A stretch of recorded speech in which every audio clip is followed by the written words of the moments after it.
Now, Anacin, the tablets thousands of physicians and dentists recommend for fast relief of pain of headache, neuritis, neuralgia, and heat, the liniment that's strong yet does not burn, present Our Miss Brooks, starring Eve Arden. It's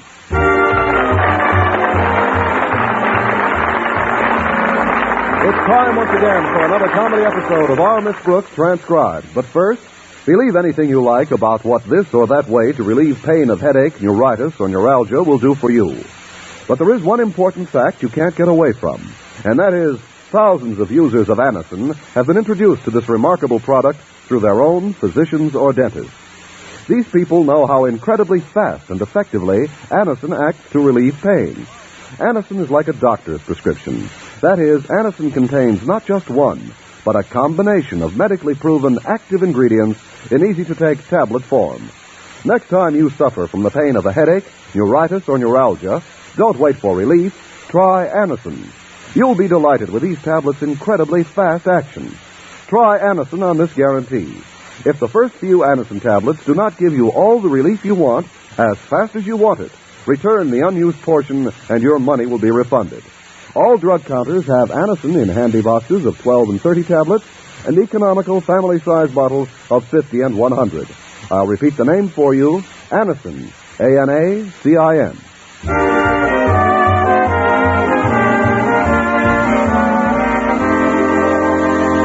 Most female teachers at Madison High School think of Mr. Boynton, the bashful biologist, as an extremely handsome, virile, irresistible individual. But our Miss Brooks, who teaches English there, can take him with a grain of salt. In fact, I could take him with a whole spoonful. But why waste salt on a fellow who's too shy to toss in a little pepper now and then? Last Friday at breakfast, I foolishly provoked a discussion of the matter with my landlady. Honestly, Mrs. Davis, he's more attentive to his animals. Why, yesterday he hardly noticed me because he took his dog to school for the day. It doesn't make sense. No, it doesn't. What can a dog learn in one measly day? Serves me right for mentioning it. May I have some toast, please? Oh, here you are, dear.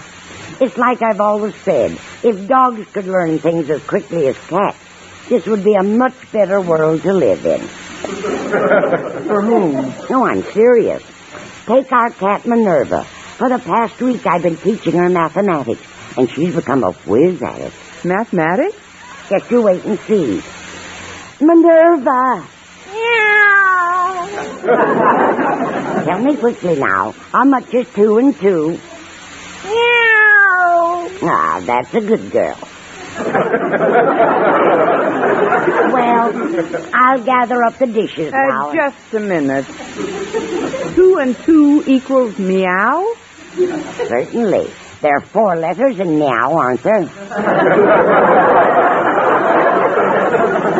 That's her way of telling me that the answer is 4. 2 meows equal 8. 3 meows equal 12, and so on. Oh, it's funny, though. She isn't so hot on the odd numbers. Look, Mrs. Davis, I started this conversational maze with the simple statement that Mr. Boynton brought his dog to school yesterday. Well, Connie, then it's simple. What's simple? You should do something to show Mr. Boynton how much you love animals. Like what? Well, why don't you take Minerva to school with you today? Oh, let's not be ridiculous, Mrs. Davis. I couldn't possibly take Minerva to... Well, come to think of it, Mr. Boynton is extremely fond of cats. It might make a hit at that. Do you think she'd behave herself in my classroom? Of course she would. She can stretch out on the seat cushion I ordered for your classroom. Seat cushion? You mentioned how trying it is, sitting on that hard chair all day. So I thought I'd surprise you. Oh, that's very sweet of you, Mrs. Davis. Don't mention it. I mailed a letter last night telling the store where to send it, along with another note to the place where I ordered Victor's gift. Your brother Victor? Yes. He's every bit as fond of animals as Mr. Boynton is. That's why I bought one for him yesterday. Oh, that's nice, Mrs. Davis. What did you get him? A cow. A cow? Yes. It's a female. Does Those are the best kinds. Why on earth would you Victor buy... just moved into a little farmhouse on the edge of town, Connie. It's only a 15-minute drive from here. By and by, he'll be adding more livestock, of course. But right now, with just the one cow, I figured he'd have his hands full. He will if he plays his cards right. Well, I'd better dash off to school, Mrs. Davis. I'll have to use all my powers of persuasion to get Mr. Conklin's permission to take Minerva into class with me. All right, dear. Just put Minerva into this valise I bought for her at the pet shop. It's a cat carrier. You might leave the lid open for her, though. Oh, that won't be necessary. There are holes in the side through which she can breathe. In you go, Minerva. Here, I'll give you a hand. Oh, that's what I like about Minerva. She's so polite. Whenever you help her out, she always says 4.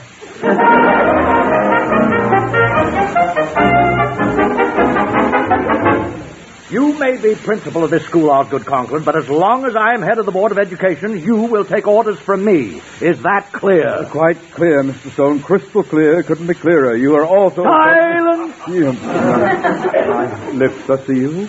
Why, when I saw that dog running loose outside the biology lab yesterday, I was shocked beyond words. You know that animals aren't allowed on school property, Osgood. How did it get in here? Answer me. Well, I haven't the slightest idea, sir. Let's make certain that no dogs invade the school today. First, you will make an early inspection tour of all classrooms. Then I want you to post a guard at the front door throughout the day. But, sir, why commission someone to do a job for which I myself am ideally suited? I'll keep a weather eye open, sir. You may be sure no animal will get past me. Come in. Good morning, Mr. Conklin. Oh, hello, Mr. Stone. Good morning, Miss Brooks.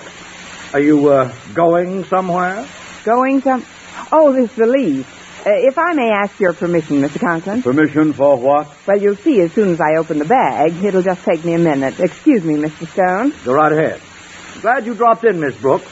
Perhaps you can shed some light on the identity of the culprit who dared to bring an animal into this school yesterday. An animal, Mr. Stone? Specifically, a dog. When I saw it romping around outside the biology lab, I came in here to report the incident to Mr. Conklin. When I returned to the spot, it had vanished. Good. Some of those spots stay on forever. I'm afraid I can't be of much help to you, Mr. Stone. You see, mine is an English class, and I'm not one of those who are, I should say, in the habit of hanging around other labs. The labs of others, I mean, so I couldn't really shed any light on the identity of which the dog belonged to who.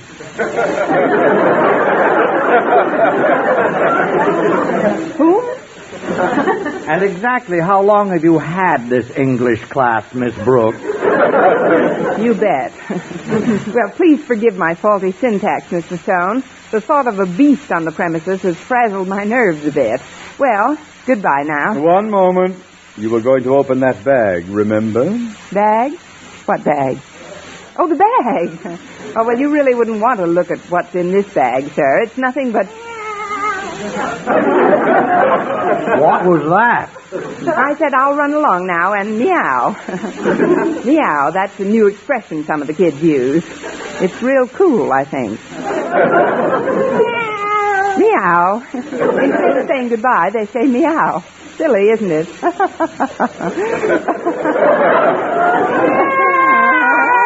Sometimes I stretch it out with a little western drawl. Well, meow now, Mr. Stone. Meow, Mr. Conklin. Meow. Meow.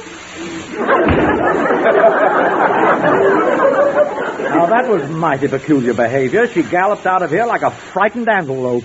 Yes, and it's my guess that right now she and her western drawl are loafing over to the old bunkhouse in Mr. Boynton's lab.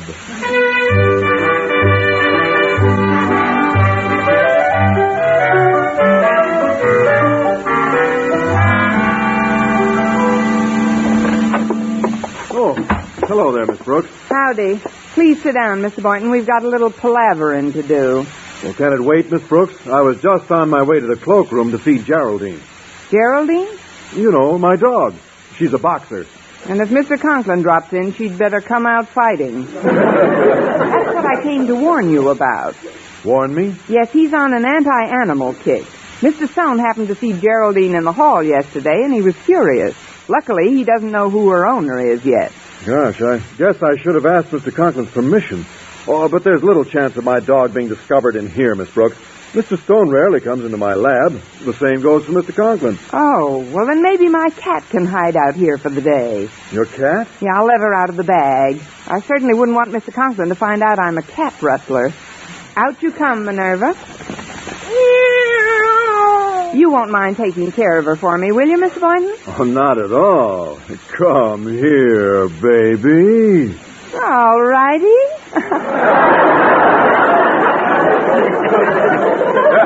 Oh, you mean her. I'm crazy about cats, Miss Brooks. Why, the minute I see one, I can't resist nestling it in my arms and stroking its little head. And Mrs. Davis ordered a seat cushion sent to my class today, Miss Boynton. I'll bring it over so that Minerva can stretch out in comfort. Oh, that'll be dandy. I saw Mrs. Davis at the movies last night, and she told me about her brother Victor's farmhouse and that she's buying him a cow. I just love cows, don't you? Madly. Oh, I love all animals, Mr. Boynton. You know, sometimes I get to thinking about my childhood days on Dad's farm, Miss Brooks. Oh, I miss those days a lot. I hope Victor asks me out to his farm someday. We can both go out someday. Some night, I mean. Some night when Victor isn't home. We can stroll in the meadow, hand in hand, with the moonlight pouring down. That sounds pretty thrilling. That's the cry of a dead duck.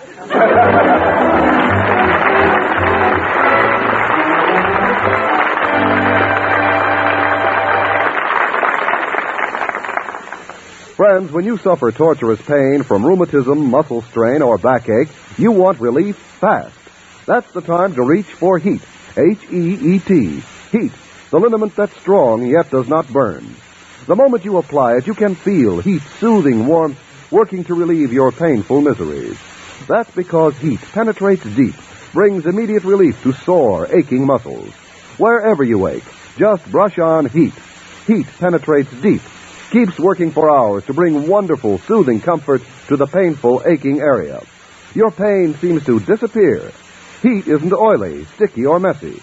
You just brush on HEAT with a handy applicator that comes with each bottle, and it dries in seconds. So remember, when pain of rheumatism, muscle strain, or backache makes you miserable, HEAT's penetrating warmth gives you fast, long-lasting relief. Get HEAT, H-E-E-T. HEAT, the liniment that penetrates deep to bring immediate relief.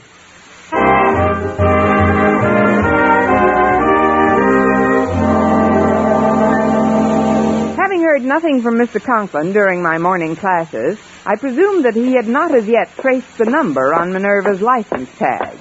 As I left my classroom for lunch, however, the figure of a sentry armed with a BB rifle loomed up before me. Halt! Step forward and be recognized. It's me, Mr. Conklin. Oh, step back and be unrecognized. Aye, aye, sir. And so, having been honorably discharged, I hiked down to the school cafeteria and ordered chow. It was then that Walter Denton beckoned me to his table. Over here, Miss Brooks. Wilt thou not visit me? The plant beside me feels thy gentle dew, and every blade of grass I see from thy deep earth its quickening moisture drew. I ordered meatballs. What have you got? The same. I guess you didn't care for that bit of poetry I quoted, huh, Miss Brooks? You guessed right, Walter. Well, how do you like this one? You'd never have let the cat from the bag if you knew Mr. Conklin would grab her tag. You're either psychic or a sneak. How'd you find out I'm up the creek? Oh, that's a very provocative question, Miss Brooks. You will recall that shortly before first class this morning, our beloved principal invaded Mr. Boynton's lab and trapped you dead to rights with your furry friend. With two furry friends. Mr. Boynton lost his razor. Yeah. Well, at that time, I happened to be standing in the hall just outside the lab, and presently I heard excitement-laden voices wafted through the transom. And now, that was a moment of great decision for me, Miss Brooks. I could have either hewed to the path of dishonor by remaining in the hall and eavesdropping, or I could have taken the glorious avenue of decency by closing my ears and leaving the scene. Well? Yeah, I took the dirty road out. For shame. But you still don't know all the details, Walter. Au contraire, Miss Brooks. I was about to say that some minutes later, I confronted Mr. Boynton with the juicy morsels I had overheard, informed him that I should like to be acquainted with all the facts, and requested that he sing. And he sang? Ezio Pinza would have envied him. Well, this is no laughing matter, Walter. When Mr. Conklin traces Minerva's license tag... He didn't have time to trace it this morning, Miss Brooks, and it's too late now. Here is a little gift as a token of my esteem. Walter, it's the tag. How did you get it? Like I said, Miss Brooks, I'm pretty perfidious at times. When Mr. Conklin left his office for a few moments, I sneaked in, made off with the tag, and ever since then he's been flipping his lid wondering what happened to it.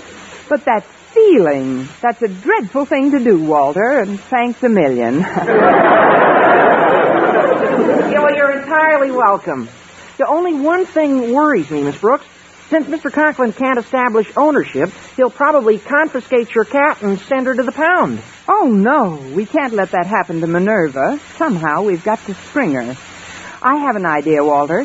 You've got to sneak her out of the biology lab through the window and then take her to Mrs. Davis's brother's farmhouse. It's only a 15-minute drive from here, so you can report back to me in my classroom before the end of lunch period. Check. I know a shortcut to the farmhouse, Miss Brooks. I helped Victor move some furniture in day before yesterday. Oh, before I go, I'd better stop at the steam table and get Minerva some milk. That won't be necessary. If Minerva wants milk, why get it now? She'll get it at the farm, direct from the cow.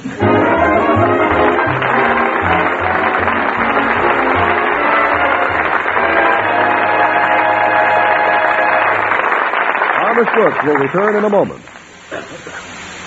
CBS News has always attempted to keep up with your need to know. As months of international tension have lengthened out into years, as America's position of world leadership has moved it into the forefront of decision and action on a global scale, CBS News has remained on the job, with eyewitness observers in every strategic world capital. And CBS News has continued to build its reporting corps as well as its observing staff. Today, America listens most to the evening news broadcasts of four great newsmen, every Monday through Friday evening on most of these same stations.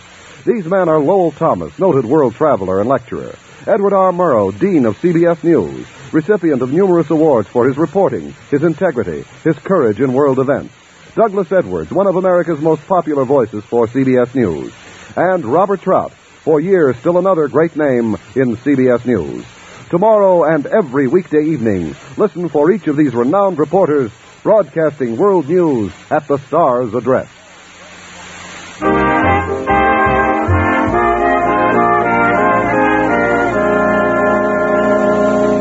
Well, after Walter promised to sneak Minerva out of school to Victor's farm, the only problem remaining was what to do about Mr. Boynton's dog. In my classroom shortly after noon, I told Mr. Boynton what Walter had done. Well, I doubt that he'll get back here before the end of lunch period, Miss Brooks.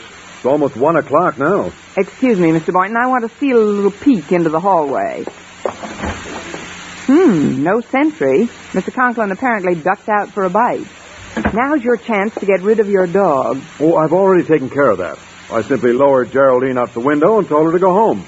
She'll be lying on the doorstep waiting for me after school, Miss Brooks. You see, she's been trained. No matter where she is, she knows how to get to my apartment house. So do I, but what good does it do? Hiya, folks. I got your cat to the farm okay, Miss Brooks. Nice work, Walter. Did you turn her over to Mrs. Davis? Not exactly. She was out shopping when I got there, but I left Minerva with her brother Victor as soon as he got through with the delivery man. Delivery man? Yeah. Some guy was delivering a seat cushion. What? But that cushion was supposed to be delivered to my classroom.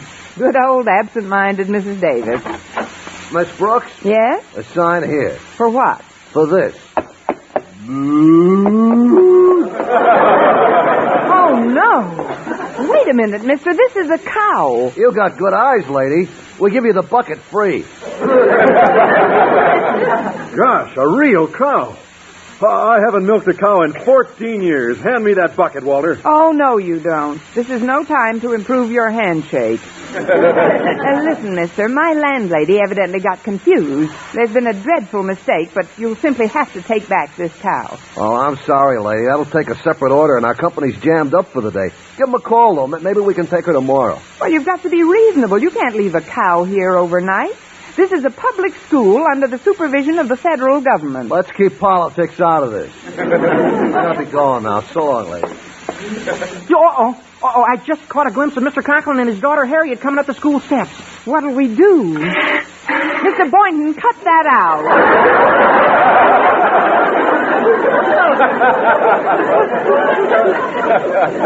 Sorry, I lost my head. Look in the bucket.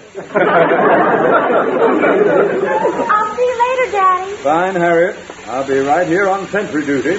No silly cat or dog is going to get past me today. Boy, he's sure going to get a surprise from some silly cow. Not if I can help it. Quick, close the door. Now listen carefully, Walter. I want you to stay here with the cow and see that absolutely no one enters this classroom. Then after school's over, when the sentry leaves, we can escape with the cow. Okay, Miss Brooks, you can depend on me. What can I do to help, Miss Brooks? Just hand me that valise. The other one.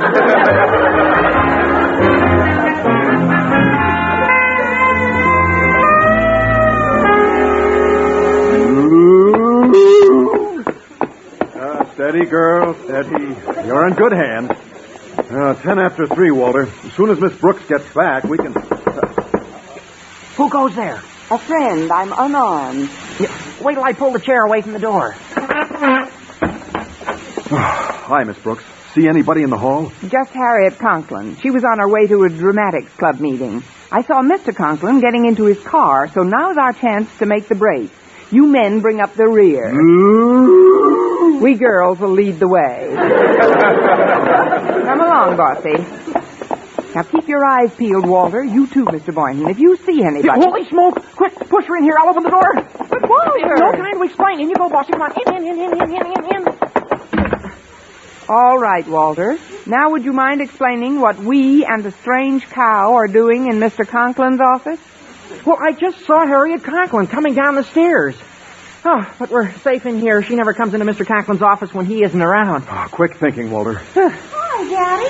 I thought you'd gone home. I forgot something in my office, Harriet. Whoops, he's around. Pipe down. What on earth is going on in there? Well, I'll soon find out. Back the cow into the closet. Hurry. Come on, Bossy. Back. Come on, in you go all the way. That's it. Oh, now she'll only stay quiet until Mr. Conklin... Moon over Miami. Oh, hello, Mr. Conklin. Miss Brooks, Boynton, Denton, what are you doing here? Well, sir, we were just... Moon of Monocura. I demand to know what you are doing in my office. Well, sir, we were just... Moonlight and...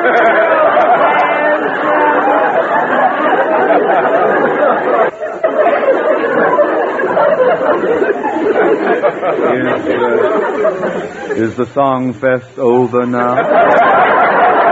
No, not quite, Mr. Conklin. Somehow I feel more coming on. I'm in the mood of love simply because you're... Oh, shut up! You all sound like a herd of sick cattle. For the last time, what are you doing here? Well, sir, we just dropped in to say goodbye on our way home. I left here 5 minutes ago, but I forgot my hat. I'll get it out of the closet, and we can all go together. What an awful way to go. Oh, surely you don't need a hat on such a lovely day, sir. Why not skip the closet? Step aside, Miss Brooks. Yes, sir.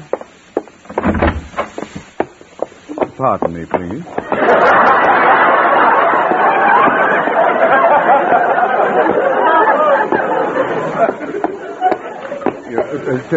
Take it easy. Take it easy. I just want to get my hat. Here, take a second. Seems to be on the floor. If I can just reach it. I've got it now.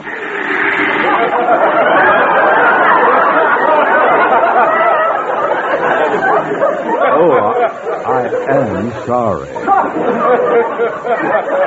Now, if I... No, I've got it. Now, I can... Pardon me again, please.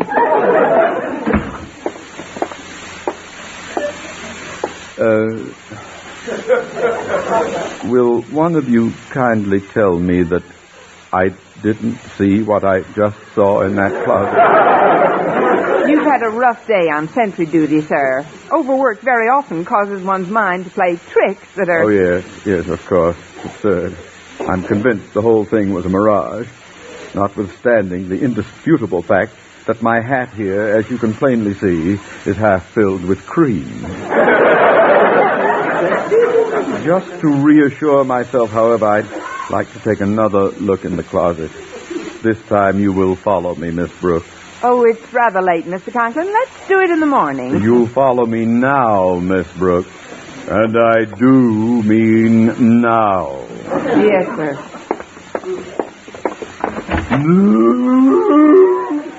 Holy cow! And you do mean cow.